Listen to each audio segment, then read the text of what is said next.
পুতুল শুধু শিশুদের খেলনা নয়, অনেকের কাছে এটি শিল্প, ফ্যাশন আর আবেগের অংশ। এমনই পুতুল প্রেমীদের নিয়ে হংকংয়ে বসেছে বার্ষিক ডলিজম প্লাস বা পুতুল সম্মেলন। হংকংয়ের এই আয়োজনে বিশ্বের বিভিন্ন প্রান্ত থেকে এসেছেন শত শত পুতুল প্রেমী। এখানে প্রদর্শিত হচ্ছে নানা ধরনের বল জয়েন্টেড ডল বা বিআইডি। সারি সারি টেবিল সাজিয়ে রাখা হয়েছে পুতুল, টেডি বিয়ার, নরম খেলনা ও বিভিন্ন ফ্যান্টাসি চরিত্র। শুধু পুতুল প্রদর্শন নয়, স্টলগুলোতে আছে পুতুল সাজানোর নানা উপকরণও।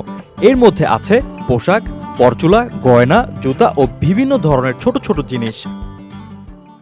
মেলায় আসা হারা নামে এক দর্শনার্থী জানান, এখানে ছবি তুলতে আর পুতুলের পোশাক ও পরচুলা বেছে দিতে খুব ভালো লেগেছে আমার।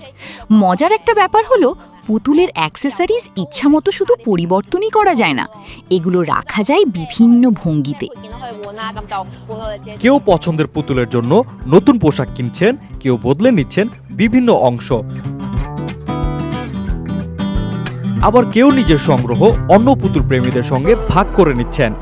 2006 সালে হংকংয়ে যাত্রা শুরু হয় পুতুল সম্মেলনের। এখন জাপান ও যুক্তরাষ্ট্রেও হচ্ছে এই আয়োজন। এরপর প্রতি বছর এমন আয়োজনের জন্য অপেক্ষা করেন সংগ্রাহক ও শিল্পীরা।